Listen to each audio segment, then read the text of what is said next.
ব্যারাকপুর আজও রক্ত ঝরলো ব্যারাকপুরের সাংসদ তিনি বলেছিলেন গুন্ডামুক্ত ব্যারাকপুর, কিন্তু সেই রক্ত ঝরছে ব্যারাকপুর। কি বলবেন? উনি কি বলবেন? উনার যিনি মালিক মমতা ব্যানার্জি পুলিশ মন্ত্রী, তিনি ব্যর্থ এবং তিনি সব সময় বড় বড় কথা বলেছেন। এখানকার সিপি অপদার্থ। সিপির একটাই গুণ, তিনি লোকসভাতেও লুট করে জিতিয়েছে ওদেরকে, নৈহাটিতে উপনির্বাচনেও জিতিয়েছে। স্বাভাবিকভাবে গুডবুকে আছে। এলাকার আইন শৃঙ্খলা নেই, সব জায়গায় রাজনৈতিক হস্তক্ষেপ, গুন্ডা মাফিয়া মস্তান রোহিঙ্গা মুসলমান তাদের নিয়ন্ত্রণে চলে গেছে ব্যারাকপুর শিল্পাঞ্চল।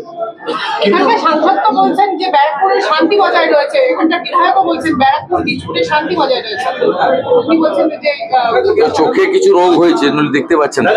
এর সঙ্গে একটা চেষ্টা করবো যে আরজি করার মূল যে আন্দোলনকারী ছিল আসিফুল্লাহ, তাকে আজকে হাইকোর্ট থেকে স্বস্তি দিয়েছে যে তদন্ত, সেই তদন্ত প্রথম দিন থেকেই বলেছি।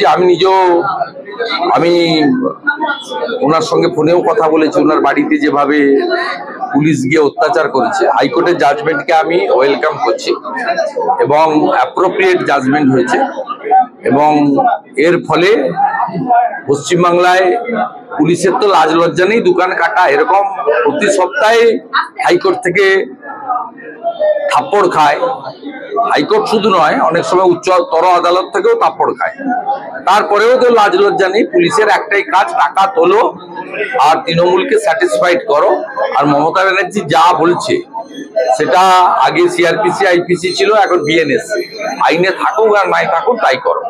কিন্তু মমতা বন্দ্যোপাধ্যায় তো আবার আজকে বলছেন পুলিশ আধিকারিক ভিডিওদের গ্রামে গ্রামে ঘুরতে, সব জায়গায় ঘুরে ঘুরে দেখতে যে তার কাজ ঠিক হচ্ছে কিনা। টাকা কোথায়? কি কাজ করবে? টাকা কোথায়? টাকা তো নেই। পশ্চিমবঙ্গ সরকার এই বছরই 91,000 কোটি টাকা ঋণ নিয়েছে। এখনো 3 মাস 2.5 মাস বাকি বছর, আর্থিক বছর শেষ হতে। 79,000 কোটি টাকা বাজার থেকে ঋণ, 9,000 কোটি টাকা রিজার্ভ ব্যাংক থেকে কেন্দ্রীয় সরকারের গ্যারেন্টারের মাধ্যমে ঋণ, আরো 2200 কোটি টাকা আদার সোর্স থেকে ঋণ। 91,000 কোটি টাকা প্রায় ঋণ নিয়েছে। রাজ্যের 2011 সালে বামফ্রন্টের সময় ঋণ ছিল 1,98,000 কোটি টাকা, মাথা পিছু 20,000 টাকা। মমতা ব্যানার্জি 6 লক্ষ কোটি টাকা ঋণ করে দিয়েছেন।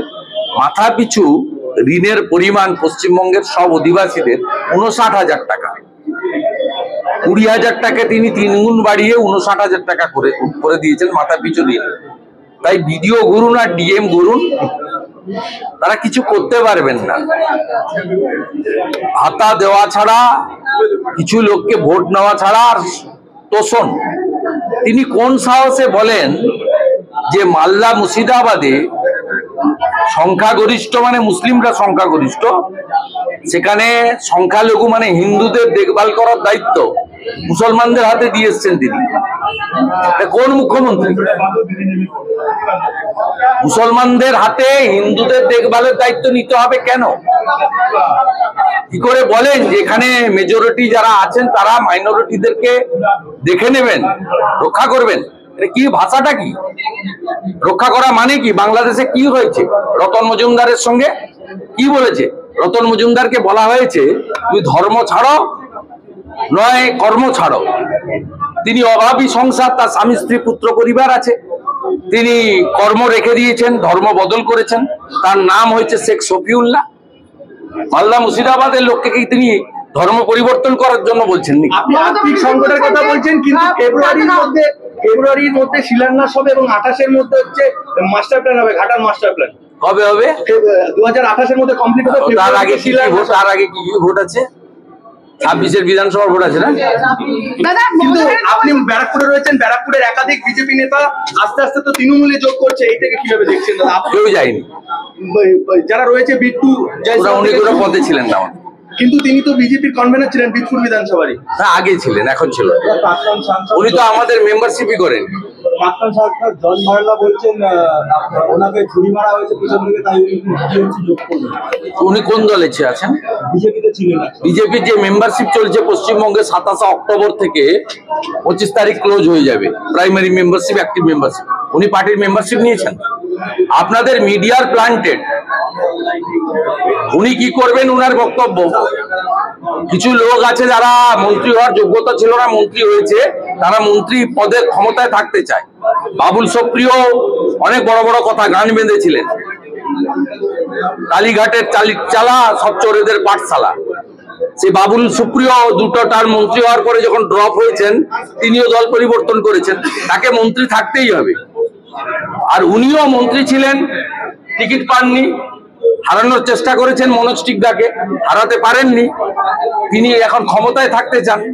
ক্ষমতায় থাকতে গেলে যাদের সঙ্গে গেলে নীতি নৈতিকতা বিসর্জন দিয়ে ক্ষমতা পাওয়া যায়, ওখানে গেছেন। উনি তো বিজেপির কেউ নয়, একজন সাধারণ মানুষ, প্রাক্তন মন্ত্রী। বিজেপির মেম্বারশিপের আইডি নম্বর যদি জন বাল্লার দেখাতে পারেন, তাহলে আপনাদের এই সংবাদপত্র যে চাষটা করছে দুদিন ধরে, এর উত্তর আমি দিয়ে দেব। জন বাল্লা ভারতীয় জনতা পার্টির মেম্বারশিপ নেননি, বা ভারতীয় জনতা পার্টিও তাকে মেম্বার করার জন্য অ্যাপ্রোচ করেনি। অতএব জন বাল্লার বিজেপি থেকে তৃণমূলে যাওয়ার কোনো গল্প এখানে নেই। তিনি প্রাক্তন মন্ত্রী, ঠিক আছে, তিনি তার ব্যক্তিগত সিদ্ধান্ত নিতে পারেন। আমিও যেমন সব ছেড়ে 19 ডিসেম্বর 2020 সব ছেড়ে, যা যা ছিল সব ছেড়ে সাধারণ নাগরিক হিসেবে বিজেপিতে যোগ দিয়েছি, তিনিও দল পরিবর্তন করতে পারেন। কিন্তু এসব কথা সাজে না, এসব কথা সাজে না।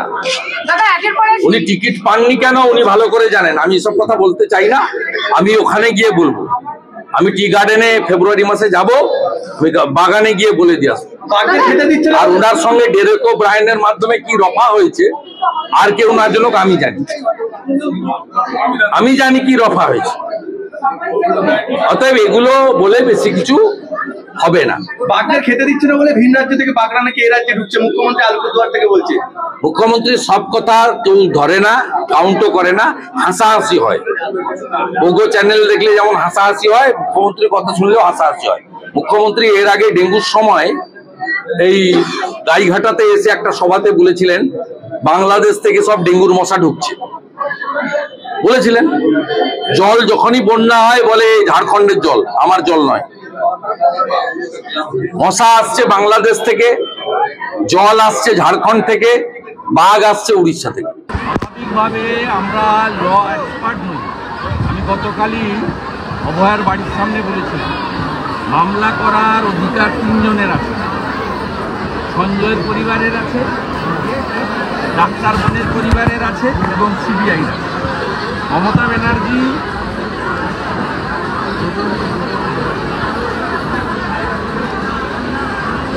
ব্যানার্জির লোকাল স্ট্যান্ডিং নেই হাইকোর্টে যাওয়ার, তিনি শুধুমাত্র ড্রামা করার জন্য। সুপ্রিম কোর্টে বেশ ভালো আর্যিকর কাণ্ডে নির্যাতিতার পরিবারের দায়ের জানুয়ারি পরবর্তী শুনানি, এর মধ্যে সবথেকে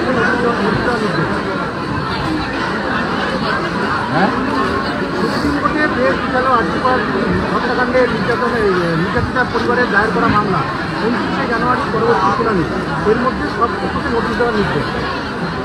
এটা তো আইনি প্রক্রিয়ায় সুপ্রিম কোর্ট করেছে, আমার বক্তব্য কিছু নেই। আমি শুধু সুপ্রিম কোর্টের কাছে আবেদন করব, গোটা বাংলার মানুষ, গোটা ভারতের মানুষ এইটার উপরে তাকিয়ে আছে। যত দ্রুততার সঙ্গে নিষ্পত্তি করেন ততই ভালো। এটা আমরা আশা এবং আবেদন করতে পারি। এর বাইরে সুপ্রিম কোর্ট কতগুলো প্রসিডিওরে চলে, এর বেশি কিছু বলা ঠিক হবে না।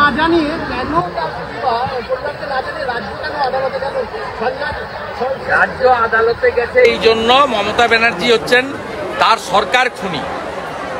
সরকারি হসপিটালে 36 ঘন্টা ডিউটি করিয়ে এই বোনকে মারা হয়েছে, ধর্ষণ খুন করা হয়েছে। মেরেছে যিনি আপাতত তার যাবজ্জীবন হয়েছে, তিনি সিভিক ভলেন্টিয়ার, মমতা ব্যানার্জির পুলিশ দপ্তর থেকে তিনি বেতন পান। তাহলে কি হলো? স্বাস্থ্যমন্ত্রী মমতা বন্দ্যোপাধ্যায় ডাক্তার বোনকে ডাকলেন ডিউটি করতে, আর পুলিশ মন্ত্রী মমতা ব্যানার্জি সিভিক ভলেন্টিয়ারকে দিয়ে ধর্ষণ করিয়ে খুন করালেন। তা উনি তো প্রধান দায়ী, এটা আমার কথা নয়। ডাক্তার বোনের বাবা মা কালকে সব প্রেসকে বলেছে যে প্রমাণ লোপাটকারীকে আর লাফালাফি না করতে বলছেন, তার পরিবার তো বলেছে। উনি শুধুমাত্র গোটা পশ্চিমবাংলার মানুষের যে ঘৃণা, পশ্চিমবাংলার মহিলাদের যে ঘৃণা, তারা লক্ষ্মী ভাণ্ডার নিয়ে চিন্তিত নয়, কারণ এটা সরকারি প্রকল্প। বিজেপি যে রুলে স্টেটে আছে এর থেকে অনেক বেশি দেয়, অনেক বেশি দেয়, সাথে চাকরিও দেয়, শিল্পও আনে। তা আমরা সেটা করব, কিন্তু আজকে মা বোন দিদিরা তারা প্রত্যেকেই এই আরজি করের ঘটনা নিয়ে মমতা ব্যানার্জি এবং তার সরকারকে ঘৃণা করছে, নিন্দা করছে। তিনি তার ইমেজ বিল্ড আপ করে 26-এর নির্বাচনে বৈতরণী পার হওয়ার জন্য তিনি লাফিয়ে হাইকোর্টে গেছেন, যে এখতিয়ার তার সরকারের নেই।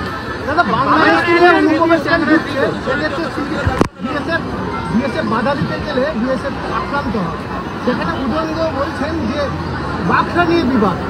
উদয়ন গুহ তিনি বলছেন বাঘটার কারণে বিবাদ। এটাও তো ওনাকে বলতেই হবে, উনি যে গুন্ডামিগুলো করেন এই লোকদের দিয়েই, এই রোহিঙ্গা মুসলমানগুলোকে দিয়েই তো গুন্ডামিটা করেন, ওনাকে তো বলতেই হবে।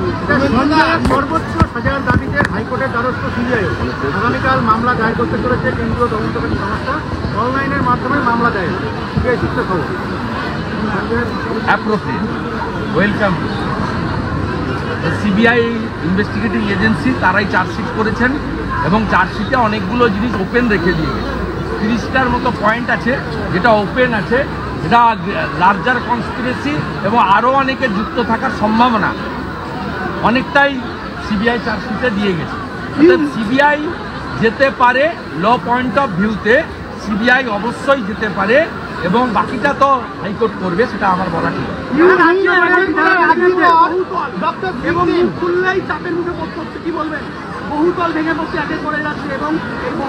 5,000 পুকুর বুঝিয়েছে তৃণমূল কলকাতা, মধ্যমগ্রাম থেকে হরিদেবপুর জোকা 5,000 পুকুর বুঝিয়েছে এই 10-12 বছরে, এবং 60% বিল্ডিংয়ের কোনো প্ল্যান নেই। যদি বা প্ল্যান আছে 3 তলার, 5 তলা বিল্ডিং করেছে, এবং সব কাউন্সিলরের নাম হচ্ছে square foot councillor.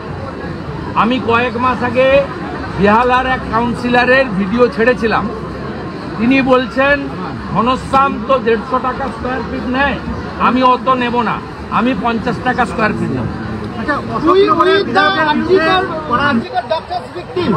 Do you think CBI have proper investigation? No, I am not saying anything.